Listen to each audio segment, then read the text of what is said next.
Chapter 63. Bara smiles, nodding. We're all cheering for you, Carl. Now get out there and win this thing. As his screams reached my ears, as he called my name, something within me shattered. Time stood still as memories, so many memories, flooded back to me. My heart was frozen in my chest. A pain unlike any I had ever felt filled me. I couldn't even form a thought, already moving, my aura exploding around me as I slammed into the human admin, wrenching his hand off of Bara. I flare my energy, stalling in the spot, spinning to slam a kick into the frost demon, who happened to duck just in time, rolling back out of the way. The world snapped back into focus, my brain working at last. I knew now what had happened. I remembered. Friends. Family. All a blur. Nothing making sense. Only that he was my friend, and he needed saving. I remembered a frost demon, and a Namekian, and a door of white. Walking through it. Pain. And nothing more. "A trap," I whispered, nearly growling, flooding my body with even more energy. My friends trapped, forced to be NPCs for this sadistic game. Bara, Zarnice, Lucia. The human, who had been smashed through the wall of the nearest building, had, at last, got back to his feet. He stepped out of the hole, studying me, looking around at the crowd. "You need to stand down," he said as he floated into the air before landing next to the frost demon. "The situation is under control." Ikari activated. I don't know why, but my energy surged again, my green aura sharpening around me as little motes of electricity started sparking in the air. "Q," Sierra whispered, grabbing his attention. There was a ringing in my ears, nearly drowning out every sound. All I could hear was Bara whispering thank you over and over and over. My breathing, haggard and harsh, my heart pounding, when pink flecks of energy started winking in and out of existence around me. "Please don't make me temp ban you," he says as his eyes widen, watching me. "Q, look at his fucking name," she whispers when he doesn't answer her. He looks down at her at last, before snapping back to me. His eyes widen, his aura begins to flash into existence, his hair going white as he yells, "System ban K." But I had already moved. My hand tightened around his throat, little more than paper beneath my fingers, my eyes on his, as I squeeze, pull, and rip. "Free us, free us, free us, free us," as his body fell. The screams began. "RVJST, manje fulja puko visu kumanenti sir VJST, manje fulja puko visu kordiesi, VJST manje fulja puko visu kornisir VJST manje fulja puk visu kornisir VJST manje fulja pugisa error new event. RVST fulja puk visukna serviST fulja puk visu ka serviST fulja puk visukna serviST fulja puk Vesukne serviST fulja pugasa. Error.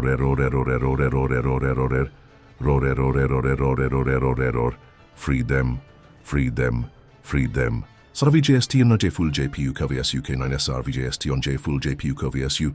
Kind SRVJST man J full JPU KVSU K9 SRVJST man J full JPU VSU K9 SRVJST 1 J full JPU ga. Error. There was a flash of code, and a small Bew girl appeared. The moment she appeared, she was flipping open her options and listening to a message she'd received. "Nina, don't log back in. There is something wrong." She frowned, listening once more, before flipping through her list, looking for her brother. She found him, tapping the tracking option, and waited for the indicator to appear. Far off in the distance, the city she had left just the day before for her last mission of the night, an explosion.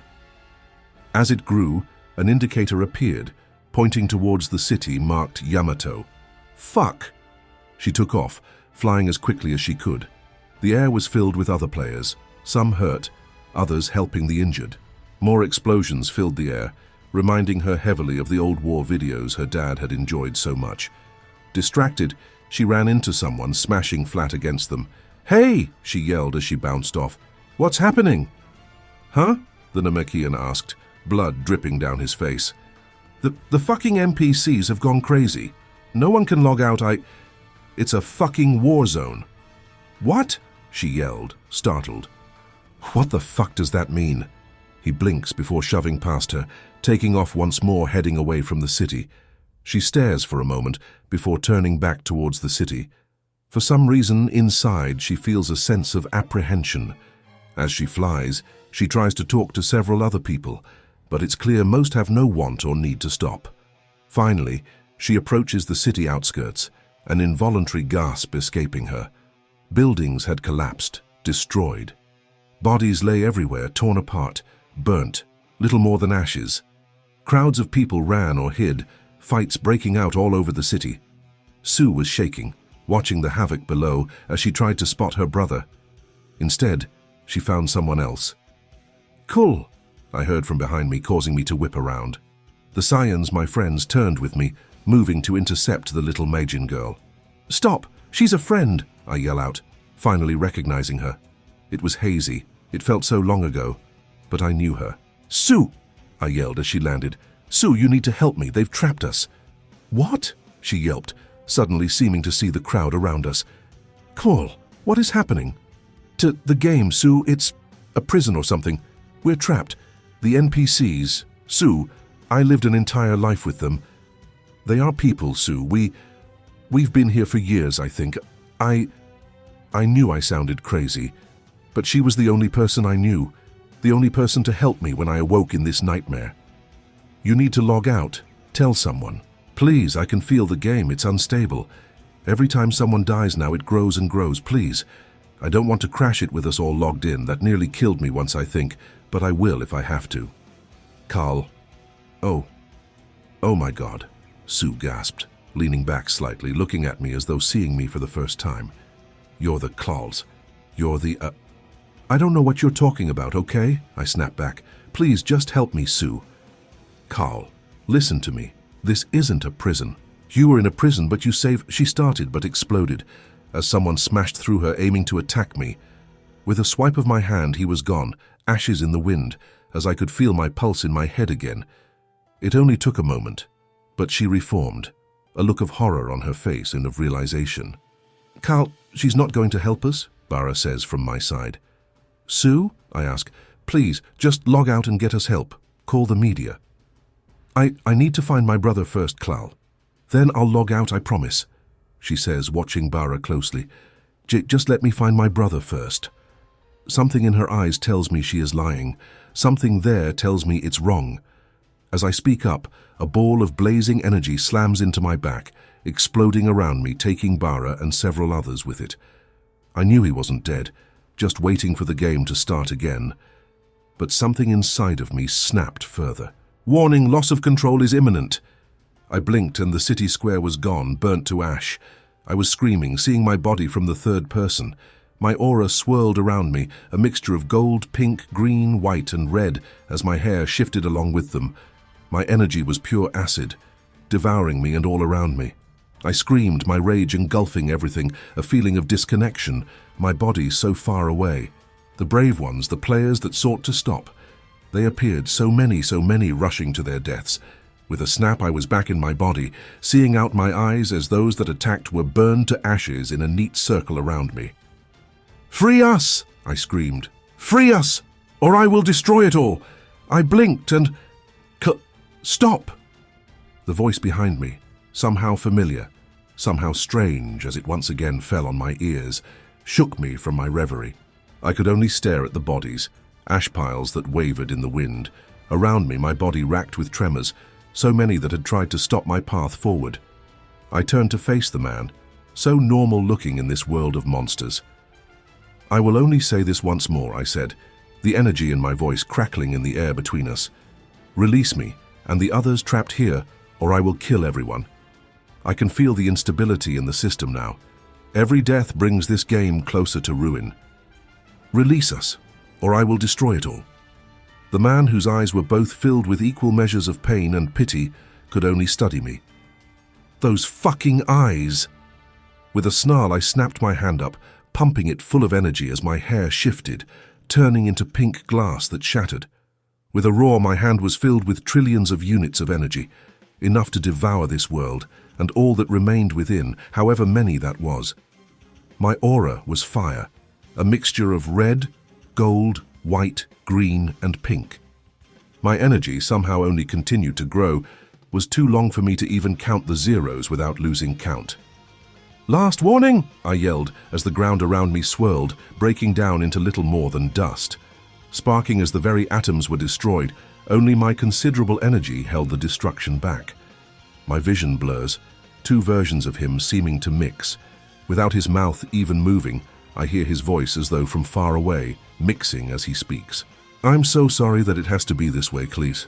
I'm so sorry," he says, staring at me. "No, wake up, Unmay. It's time to remember." "Fuck you, and your apologies," I snarl, pointing my hand at the ground, and with a push, release it all. The world erupts, my energy devouring all, tearing through everything in an expanding circle around me. I can feel them, the players, as their lives are snuffed out, even as my mind fractures, memories pouring back. Flashes of lives lived, suffered and died for. Who I was, what I was. All crashing back even as the game came crashing down around us. I remembered then, déjà vu as the world around me crumbled. For a moment I knew everything and, "Stop simulation," Chris says, as the world freezes around us, the cascade of broken code freezing in place. He steps forward, leaving behind a copy of himself. My body is frozen, the ever-expanding circle of death frozen, my energy gone. My ability to sense their lives burning as my energy had culled them was taken away as well. As though seeing for the first time, I realize where I am, who I am. "Chris? What?" Chris, a man I knew only by his voice, not his face, was studying me closely. He sighs. "Chris, What the fuck is happening here?" I demand, trying to throw off whatever it was that had me frozen. "You know, I had originally hoped that unlocking your memories would save everyone," Chris asked as the world swirled around us, reversing. "I had become aware of the situation far too late. Fuck me, far too late. I mean, the situation was unprecedented. I couldn't have anticipated." "Chris, stop fucking monologuing and explain what is happening here," I again demanded. It was only now that I could see his eyes again, the sheen of madness. The tight bands released me, causing me to fall to my knees. I scrambled to my feet now as the world faded away from view, leaving us only in a formless white expanse. It reminded me so heavily of the time chamber. "What do you remember?" Chris asks, motioning to me to speak. I remember the chamber and the fight," I replied, studying him. "I remember the world crashing down around me, much like it was just happening a moment ago." "That's right. In October of 2047, you sacrificed yourself for me and thousands of prisoners. We had been stuck, held within a game world much like this one, for years in the real world. Some of us had died, never even leaving the game. But thanks to you and in part me, we were free," he explains. "What you see around us right now is known as the loading chunk. It's where all the game assets are held, and any player currently stuck in limbo, waiting for a game reset. I explained part of that to you in the chamber. Those players that were dead in each set simply were held till the game reset for all the players in that set. Then the world would reset for all of them, so they all made it to the timeline tournament at the same time," he explains once more. "In the old version, at least. In the new one, as you know, dying simply means a week in the other world. And if you have friends, maybe a wish on the Dragonballs. It was left behind, accidentally. Say it should never have remained, and I've regretted it ever since," Chris says before shaking his head. "I digress. When we awoke, disoriented, weak from years of lying stagnant, we were lucky enough to be able to overpower the guards. A few more died, the riot was violent, but in the end we managed to take over the facility they had stuck us all in," Chris says. "It took several days, but our story eventually got out. We were saved, vindicated, and the ones that betrayed us were to be hunted down to the ends of the earth. Most were found and tried, sentenced to prison, some sentenced to death." Chris answers my questioning glance. "It took years to recover, mentally as well as physically. Yet in the end, despite my imprisonment, I still dreamed of the game. I'd spent a decade making it, only to have it stolen from me. My greatest invention, used against me. I had to bring it back. I had to," Chris says, his eyes almost feverish. Late 2050 it was ready. We brought the sleep machine to market and with it, Life RPG, a collection of worlds that you could live in for 2 hours a night. Using the same time dilation that allowed us to exist for decades in that prison, we safely stretched those 2 hours into 8. The game ran smoothly, beautifully, Chris says, pausing, staring off into the distance. He turns slowly to stare at me. I searched for you, you know? I had hoped you'd survived, that somehow, somewhere you still existed. I owed you so much, but I never found you. The game said you existed, but it refused to produce you. Why are you talking about this in the past tense, Chris? I asked at last, shattering the silence. He sighed then, looking away from me. 2 chairs appeared beside us, and he sat down. I watched him cautiously, this man that had once not even told me who I truly was, before sitting down on the other, facing him. I awoke the morning of August 26, 2051, to a report of a young kid being found by his parents unresponsive, Chris explains. At the time, I didn't know the connection other than that he had been playing Life RPG that night. His logs were unremarkable. No fights, no trades were reported, and no errors. 1 second he was in the game, flying out of a city, the next just fucking gone. This was the first ever reported. The sleep machine had undergone over 2 decades of testing at this point and had no known issues. Between the prisoners and all the testing we'd done during its creation, it was considered a fluke, Chris says, as he at last turns back to face me, tears in his eyes. The board, that is myself and several others, decided that it would be best to shut down and enter maintenance mode. When we tried, the system was unresponsive. Short of pulling the plug, the game could no longer be shut down. I got the engineers on the issue, increased the mod and admin count, and went on with my day. 8 hours, well, that's when the bug reports started flooding in. The NPCs were acting strangely, breaking routine, failing in their duties. It had happened before, small isolated incidents. I thought it was just routine issues, Chris explains after a small pause. But once they started, they didn't stop, whatever the issue seeming to spread like a virus from NPC to NPC. Even the tutorial NPCs were being affected, but strangely enough, not the mission NPCs. I was distracted. My game was falling apart. Players were reporting 100 issues every hour. A seemingly unrelated incident with some dead kid long since forgotten. We eventually got it under control after nearly 12 hours of work. There was a lull. I was called into an emergency meeting. I should have been sleeping, but it's perhaps a good thing I didn't, Chris says, frowning again. Another person, this time an adult male in India, dead. The only connection to the game was that he had played the night before and was found in the morning. Suddenly, the incident with the kid was important. The board asked me if I thought we should shut the game down, Carl, pull the plug despite that it could hurt the core and cost us potentially years of downtime, Chris says, staring at me. I told them no.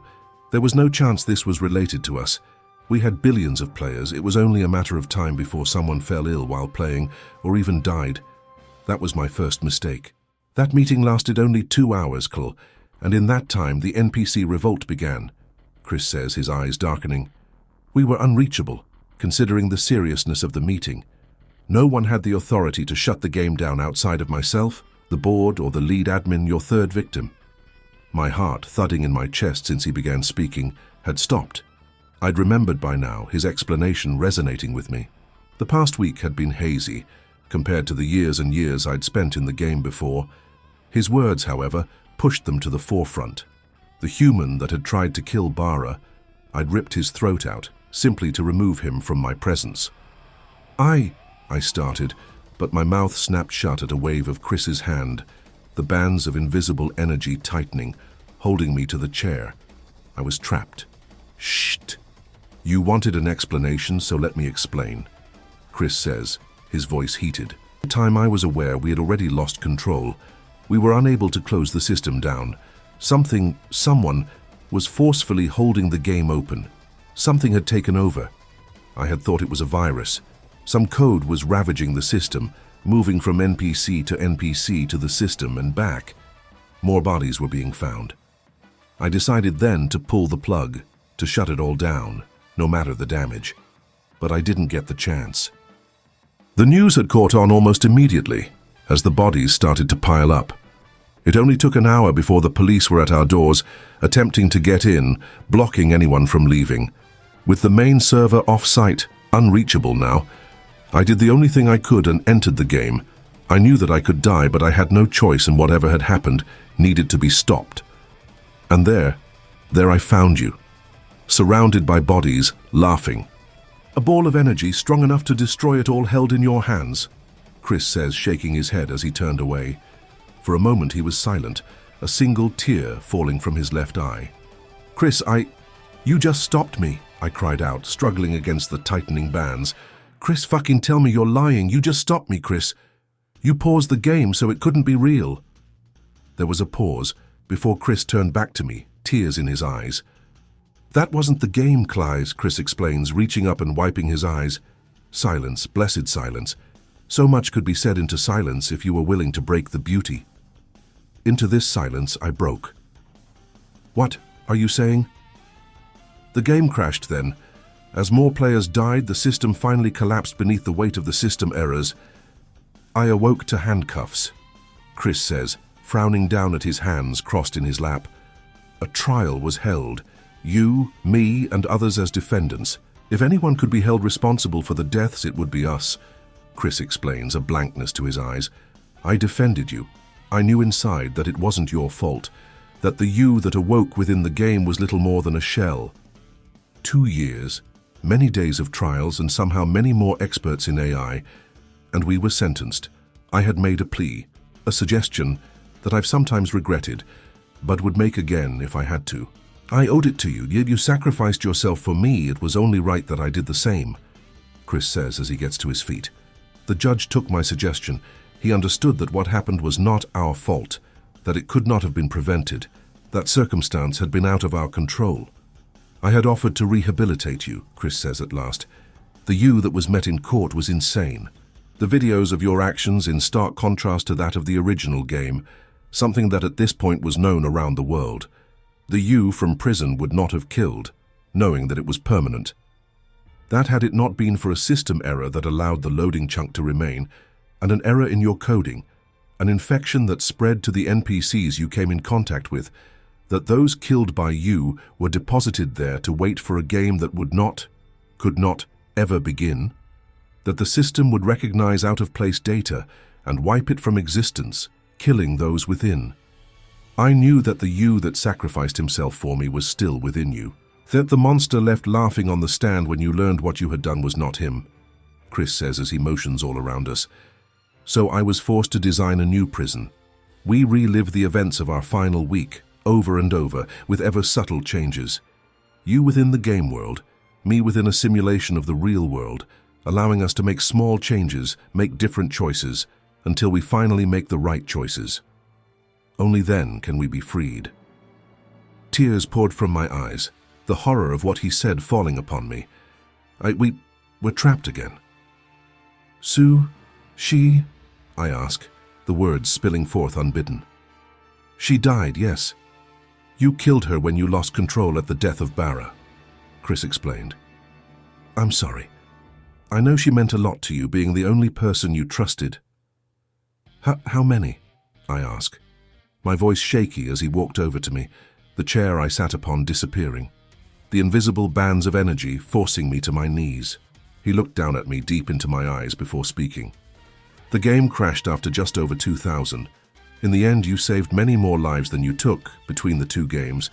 You can take solace in that fact. Oh God, I whispered, looking away. Oh my God. I know it feels hopeless, but it's working. We're so close, I can feel it. We'll be free soon.